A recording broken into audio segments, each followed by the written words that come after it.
Oke, baik. Assalamualaikum warahmatullahi wabarakatuh. Perkenalkan, nama saya Maulana Rizky Ramadhani dari kelas TRI 3B dengan NPM 24782050. Pada kesempatan kali ini saya akan melakukan video hands-on untuk mata kuliah IoT, di mana di minggu ke-6 ini ada praktikum ketiga, yang dimana topiknya itu komunikasi data IoT dengan protokol MQTT menggunakan sensor DHT22 ke broker HiveMQ ya. Nah, di sini tuh tujuannya itu mahasiswa mampu mengirim data suhu dan kelembapan dari sensor DHT22 ke broker MQTT public menggunakan broker.hivemq.com ya, dan membaca data menggunakan aplikasi MQTT-X gitu. Nah, jadi setelah praktik minggu kemarin itu kita melakukan sensor suhu kelembapan menggunakan Node MCU, itu kan hanya dimunculkan di serial monitor di perangkat Arduino IDE saja. Nah, untuk praktikum minggu ini kita bagaimana caranya data tersebut kita tampilkan menggunakan website gitu ya. Nah, di sini kita menggunakan MQTT-X, lalu menggunakan aplikasi MQTT-X, lalu ke broker itu MQTT public broker.hivemq.com gitu ya. Nah, komponennya di situ ada MCU, Node MCU SP8266 di sini. 8266 yang sudah saya colokkan ke sensor DHT22 dengan plusnya di 3 volt, lalu minusnya di GND, lalu outputnya di D7. Nah, kurang lebih seperti ini, sama seperti kemarin, masih sama, tidak ada yang diubah untuk setting di Node MCU-nya. Oke, taruh. Untuk langkah pengerjaannya di sini kita coba speed test terlebih dahulu ya. Speed test dulu. Oke, speed test kita lihat dulu jaringan kita berapa, karena di sini kita menggunakan hotspot nanti untuk dihubungkan ke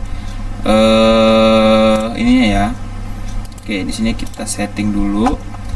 Di sini saya membuat hotspot ya dengan nama Maul, M kapital, AU, lalu L kapital dengan password 123456778, lalu setting untuk network bandnya 2,4 GHz, jangan di 5G ya, karena kayaknya dia belum support kalau 5 GHz ya.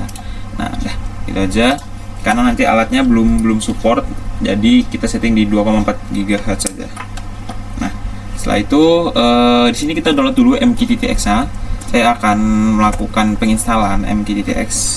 Teman-teman bisa di sini lakukan download MQTT-X, nanti akan saya taruh linknya di deskripsi.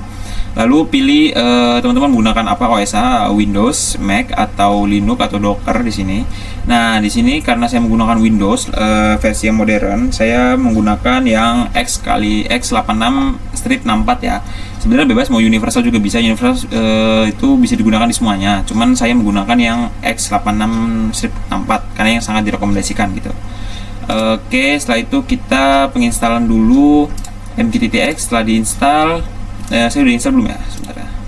Saya takutnya belum install MQTT-X. Oke, di sini saya sudah download, cuman saya hapus aja deh ya. Saya hapus di delete. Apakah bisa? Oke, saya download ulang untuk MQTT-X-nya. Di sini saya download yang X8664. Oke, tunggu prosesnya. Oke, sambil menunggu MQTT-X telah diinstal ya, kita akan masuk ke Arduino IDE-nya dulu ya. Di sini Arduino IDE-nya ada beberapa yang harus perlu disetting. Kalau kemarin itu kita download library dari Adafruit ya, itu untuk membaca sensor suhu dan kelembapan. Nah, kalau untuk sekarang itu kita akan install dia library-nya itu, kalau nggak salah kemarin itu di praktikumnya PubSub client ya, mana ya, sebentar guys. Tambahkan. Nah, di sini ada 3 library yang ditambahkan ya, yaitu WiFi, lalu PubSub client ini, lalu ada DHTH atau DHT22 gitu ya. Sebentar, baca lagi. Tambahkan resistor.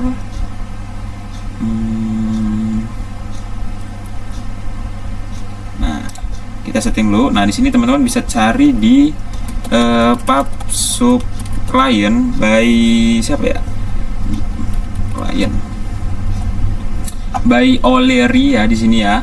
Nah, teman-teman bisa download sini, saya sudah mendownloadnya untuk library kali ini yang akan kita gunakan. Fungsinya itu library for MQTT, karena kita akan mengirim dia ke MQTT broker ya gitu ya. Nah, sama seperti kemarin juga kita setting di boardnya Node MCU 1.0 ESP12E modul. Lalu portnya, nah di sini kita cek dulu di device manager. Kita tersambung di port COM berapa? Port di sini COM 7 ya, Silicon Labs CP210. Kalau driver belum diinstal, teman-teman bisa lihat video saya sebelumnya untuk cara penginstalan driver dari Node MCU sendiri gitu ya, CP210X. Oke, sudah setting port dan boardnya. Langkah selanjutnya kita akan mempastekan scriptnya ya, scriptnya yang sudah saya salin. Nah, di sini akan saya jelaskan, mungkin nggak terlalu banyak yang saya jelaskan. Yang pertama-tama itu ada library yang digunakan dari 3 ESP8266 itu agar Node MCU itu bisa terhubung ke jaringan WiFi. Nah, karena kita menggunakan WiFi agar bisa mengupload ya, atau push ke MQTT brokernya. Lalu pub supply itu untuk komunikasi MQTT, message queuing, telemetry, transport, yaitu protokol ringan yang sering dipakai di IoT. Lalu DTH itu library yang untuk membaca data dari sensor suhu dan kelembapan DHT22. Lalu ada define DHT pin 13. Nah, di sini tuh 13 itu sama dengan D7 karena saya di sini mencolok di board itu D7 gitu ya. Pin data sensor DHT22 terhubung ke pin D7 di Node MCU gitu. Lalu ada DHT type, DHT22 menentukan tipe sensor. Lalu DHT pin data type ini adalah membuat objek sensor bernama DHT untuk digunakan nantinya gitu. Lalu pengaturan jaringan dan MQTT-nya di sini, SSID dan password ini nama dan sandi WiFi yang akan digunakan. Nah, tadi saya menggunakan kan namanya Maul ya dengan password 1234578. Lalu MQTT server. Nah, di sini kita akan mulai setup ya. Cuma saya akan jelaskan yang ini dulu deh, bentar ya. Lalu di bagian cost chart ini kita akan MQTT server ini alamat broker atau MQTT public. Ya, di sini menggunakan HiveMQ ya. Lalu cost in-nya itu adalah MQTT portnya itu di 1883 sesuai dengan perintah pengerjaannya ya nih. 1883. Oke. Nah, selanjutnya di bagian MQTT topic, yaitu topik MQTT tempat Node MCU akan mengirim data. Nah, di sini kita menggunakan Polynela/IoT/npm dan DHT22. Lalu ada WiFi ESP client di sini.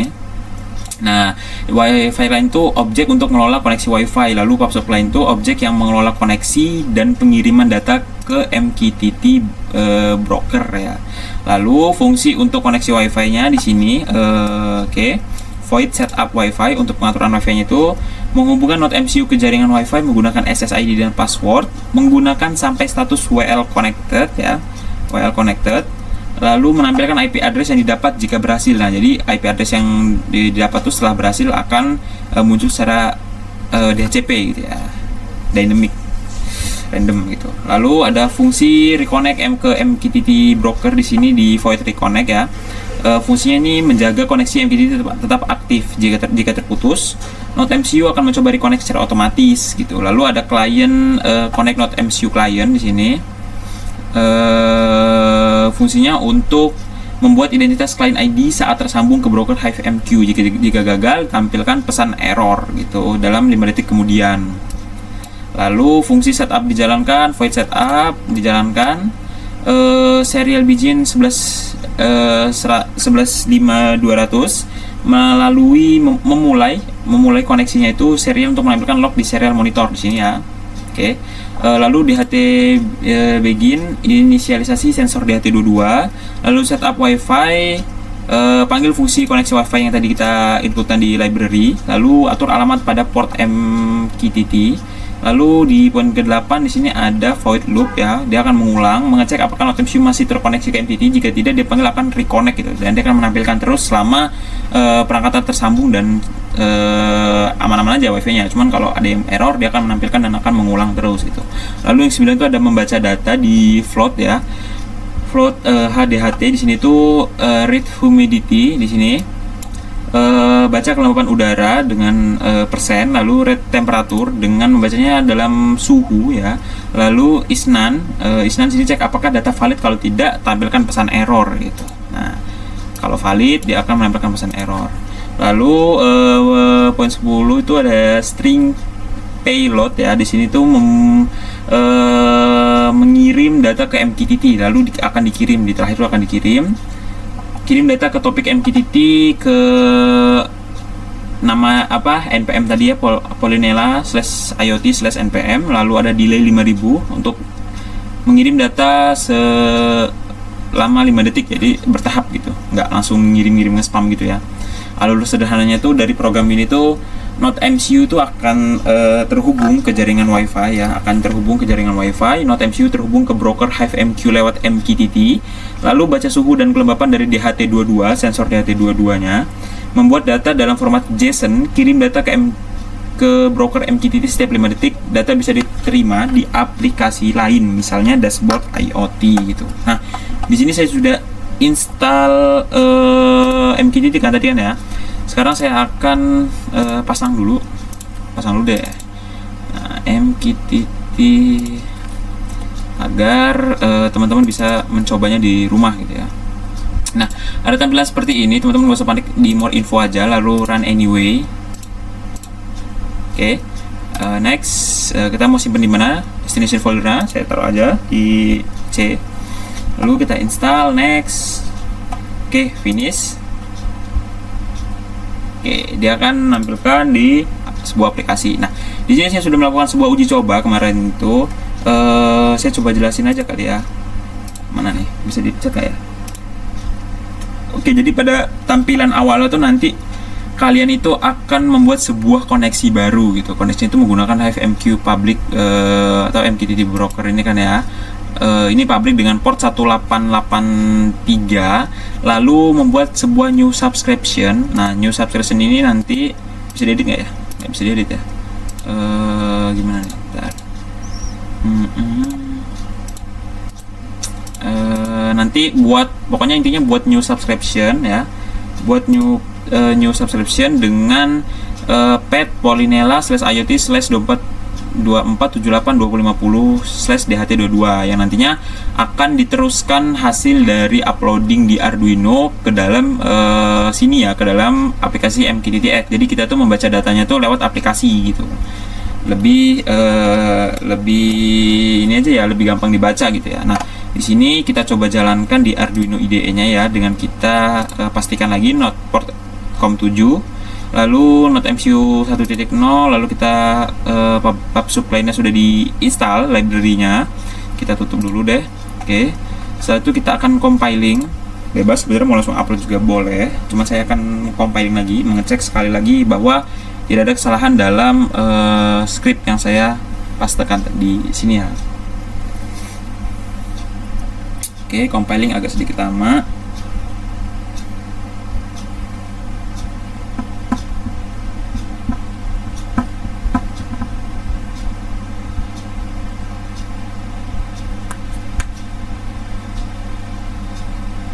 Oke, sudah done compiling. Sekarang kita akan upload ya. Kita akan upload. Di sini kita perhatikan lagi MQTTX sekarang saya hands on di jam 10 di jam 9.45 di tanggal 10 bulan 10 2025. Di sini tadi saya terakhir mencoba di jam 9.28 ya. Kurang lebih seperti itu. 9.28, sekarang di 9.46. Oke. 90% proses uploading ke NodeMCU. Oke, sudah berhasil uploading. Oke, sekarang kita masuk ke serial monitor. Ubah ke 115.200 mount. Mengirim data temperatur 32.60. Oke, kita akan cek ya. Oke, berhasil ya, berhasil mengirim data. Sekarang kita cek di MQTT broker, kita jalankan, lalu kita matikan, lalu kita klik connect. Oke, tadi di 98, oke 946 sesuai ya dengan jamnya ya, 946. dengan dia mengirim temperatur 32.60, humidity 7150 ya, yang artinya temperatur itu sekarang di 3260 itu mendeteksi suhu di 32 derajat ya, 32,6 derajat. Lalu humidity-nya itu tadi di 7150, yang artinya sensor mendeteksi kelembapan udara di 71,5% gitu. Nilai-nilai ini dibungkus dalam format JSON, JavaScript Object Notation, supaya bisa dikirim dan dibaca oleh sistem lain, misalnya kayak database MySQL, Firebase, InfluxDB, atau web server dengan REST API, lalu dashboard IoT misalnya ThingSpeak, Blink, atau MQTT Broker gitu. Jadi sederhananya tuh NodeMCU itu membaca data dari sensor DHT, kan disambungkan untuk membaca data. NodeMCU membaca sensor data dari sensor DHT22, mengubahnya jadi format JSON, lalu dikirimkan data tersebut ke server atau aplikasi untuk dipantau dan disimpan gitu. Nah, jadi agar lebih mudah dibaca gitu ya, lebih human readable lah gitu lah. Nah, jadi kurang lebih seperti itu untuk video hands-on IoT di minggu ke-6, pertemuan ke-3 IoT, karena kan digabung dengan Adsysjar gitu. Jadi kurang lebih seperti itu untuk hands-on video kali ini. Kurang lebihnya mohon maaf, saya akhiri. Wassalamualaikum warahmatullahi wabarakatuh.